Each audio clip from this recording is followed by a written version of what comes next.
Here's something they don't tell you. You need to turn down your mix to make it louder. The truth is, achieving loud mixes is a big challenge for many engineers in the music industry. But here's the good news. That technique I shared with you at the beginning of the video is exactly what you need to do to achieve loud mixes. And in this video, I'll show you exactly how.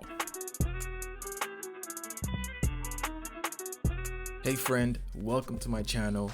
I'm Macro and I appreciate you spending some time with me today. It really means a lot. I'm a mixing engineer and I've done recording and mixing for many major record labels. Some include Universal Music Group, Alamo Records, Geffen Records, just to name a few, and many independent artists. And my goal is to help you streamline your recording and mixing process for fast and consistent results. Before we get started, in the description, I've outlined a cheat sheet that goes through my mixing process step by step in just 5 steps. It will help you get a professional sounding song in just 30 minutes. It is absolutely free. You should check it out today. All right, now let's get into it. Okay, welcome to my computer. Here we have a record by Joony called Bad Time featuring Highway 2009, produced by Boys Are Rolling. They're phenomenal producers and all around playmakers. Now, this record here, I was very fortunate to record this record and also be the mix engineer on this record. My motto to artists when I'm recording them is, when you're finished recording, that's when the song is done. It literally only means that that's when I'm gonna be finished with the mix, soon as you get off the mic. Anyway, that's neither here nor there. You're here because you want to learn how to do proper gain staging.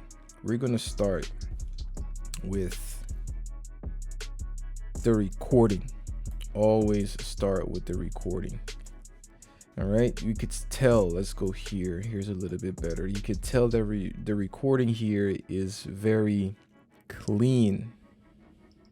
Okay, meaning that there's no, you can tell a bad recording because when you see the top of the peaks here, when you see the peaks, it's flat. Usually the peaks are just gone. There's no peaks. It's just like a flat line at the top. That's how you know something was recorded way too loud, and that's where digital distortion comes from. If someone sends me a song and it has a bunch of those in it, I just tell them, hey, look, you know, you might have to go back and re-record these vocals here so we can, you know, give you the best quality work. You know. All right, so once you have a good recording like this, you know, nothing is too low, nothing's too low like this, or nothing's too hot or high or loud. The next thing you want to do is make sure once it's hitting your plugins, because the way I have mine set up, it's hitting my track here on my lead, and then it goes into my lead track here. And that's where I have all my plugins, simply because it's efficient, and in sessions my computer is running as optimal as possible. And it also keeps my brain good because I know all this is the lead vocal, so I'm not putting an EQ here and then putting an EQ here and then putting an EQ here. Then I just have, like, I have to tweak this and I have to tweak this and I have to tweak this. I just tweak one thing and then boom, everything is affected, and it just makes my life very, very easy. All right, so let's look at the levels here on my EQ. So we have the EQ here, and we're gonna play. Everybody lame. Niggas switched up, I'm the same. I can't even act like shit the same. Margielaa and that money day to day. Imagine if I was coming in so hot that it was red right here. Then my vocal would just sound horrible. It would just not sound right. And because, and look what happens here. You have to think of this like a waterfall. So the vocals come in, it sends signal here, and then it waterfalls all the way down the chain like this. All right, and it starts with, on my chain, my particular chain, it starts with the EQ. And the next thing that I use here is the RVox.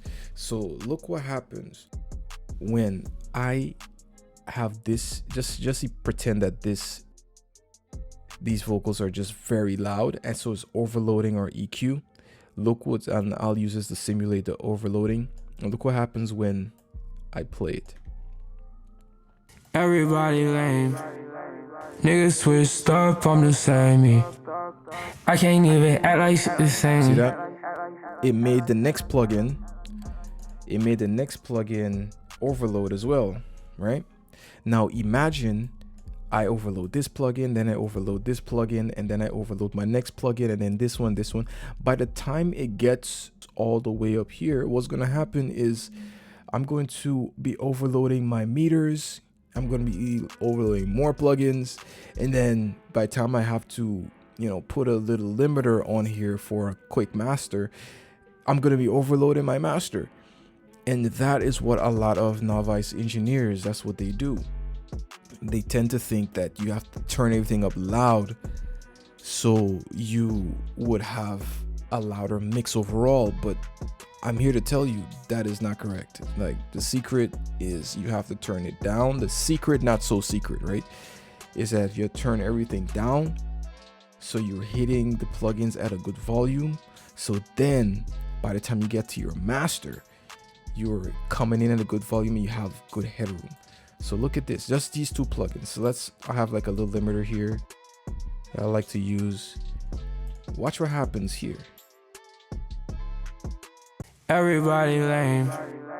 Niggas switched up, I'm the same me. I can't even act like shit the same. Margielaa and that money day to day.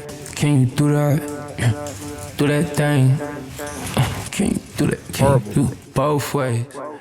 Everywhere I go, they say the same thing. They like, oh, that's him, he on me. I got 2 impatient. I can't do no. The more signal you send into these plugins, the worse things are gonna sound. It doesn't matter how well it's recorded. As long as you start overloading stuff, it's going to introduce all types of digital artifacts that you do not want in your song. Sometimes it's something that you actually want, and that's a creative choice. But 9 times out of 10, you're not going to be using that. That's that. So just take away from this video, when you have a solid recording and you come into your plugins, make sure that you are not overloading your plugins. If you see that your plugins, let's go to the EQ7. If you see that your plugins are overloading, that's what the output knob and the input knob are for. It's for you to attenuate any signals coming in there or add more gain to signals if it's coming in too low. So for instance, let's look at this. Everybody lame. Niggas switched up. Let's go to a different part of the song. We going fast, fast. We going fast, fast, fast. Bitch, we not them other guys. Bitch, we on that. If it's too loud like this, turn it down. Hella hoes coming, they coming in fast.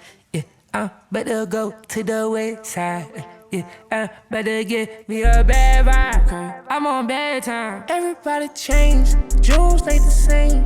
I was stuck in town, no, I'm out every day. It's so dope, you know. I really like it a lot. All right, so that's that. This is the final thing, and the same thing goes for the beat. If the beat is coming in too loud, all you have to do is turn it down. It's that simple.